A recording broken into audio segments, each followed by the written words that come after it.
Long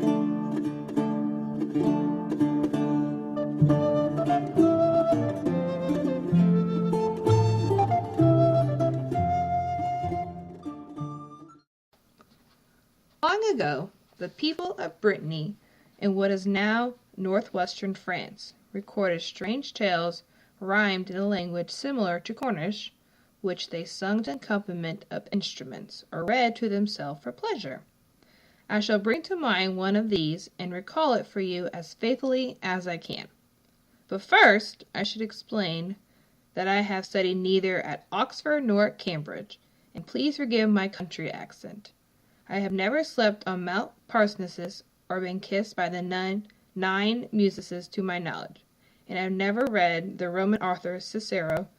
I am a stranger to the colors of rhetoric. The only colors I know are those of the flowers in a meadow or the paints and dyes that artisans use. So, if you listen, I will begin.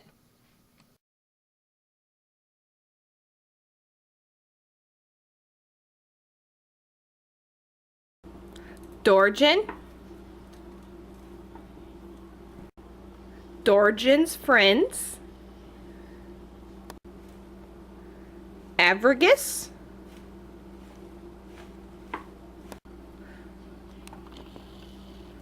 Arlius, the student of law at Orleans.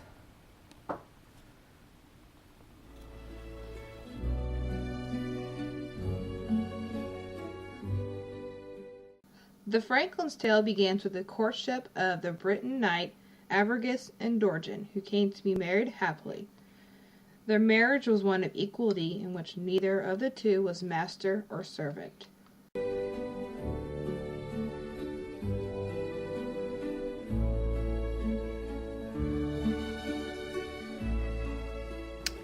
However, soon after their marriage, Avragus was sent away to Britain to work for 2 years.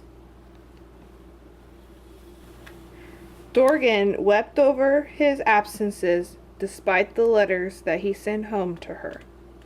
Her friends would often take her on walks where they would pass the cliffs overlooking the ocean and watch ships enter the port, hoping that one of them would bring home her husband. However, although her friends' comforting eventually started to work, Dorigen remained distressed by the grisly black rocks visible from the cliffside near the shore. She asked God why he would create this unreasonable work of art, whose only purpose was to kill people.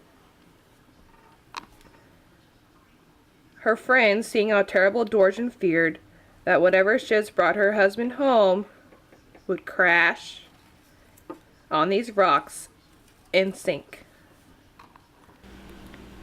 One day, her friends had organized a party and a dance in a beautiful garden.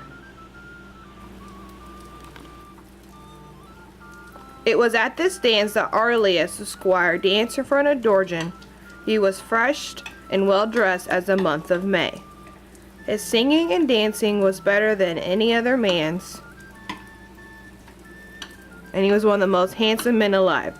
Unknown to Dorigen, Arlius had been in love with her for 2 years, but had never dared to tell how he felt.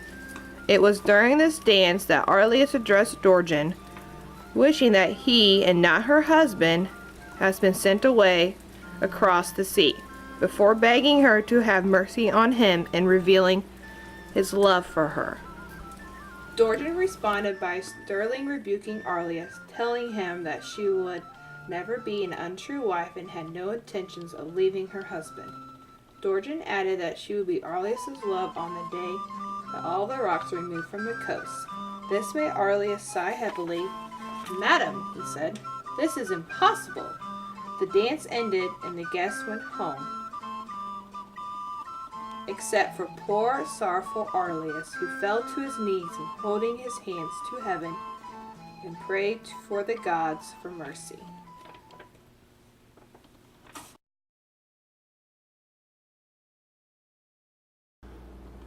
Avragus then returned home from abroad, and Dorigen was delighted to have him back.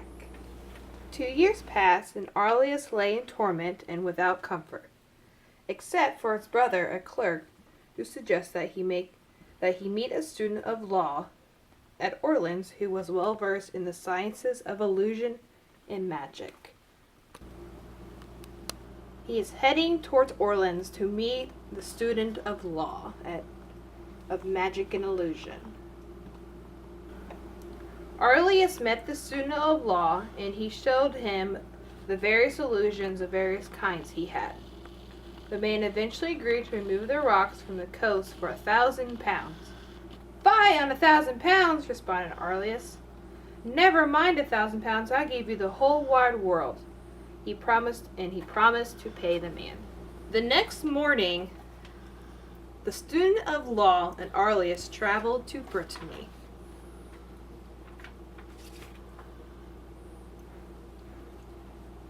The student made it so that for a week or two it would appear that the rocks had vanished, all by an illusion.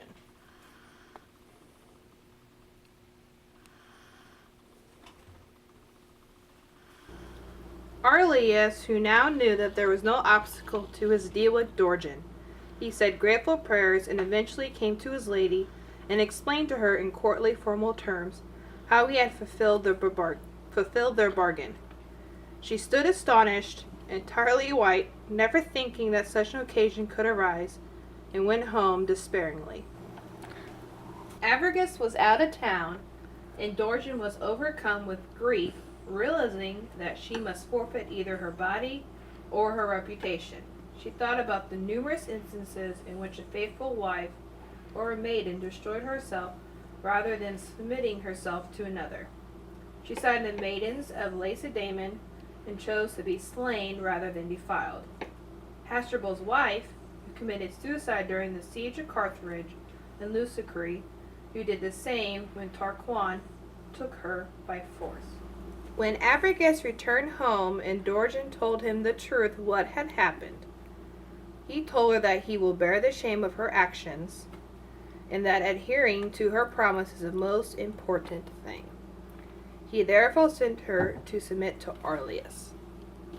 When Arlius learned how well Avragus had accepted his wife's promise, Arlius decided to let Dorjan's promise go unfulfilled, refusing to break the marriage couple's truth. He claimed that a squire can indeed be as honorable as a knight.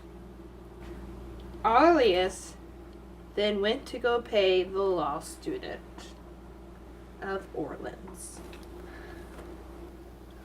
Arlius then went to pay the law student, even though his affair remained unconsummated, and the man forgave Arlius's debt, proving himself honorable.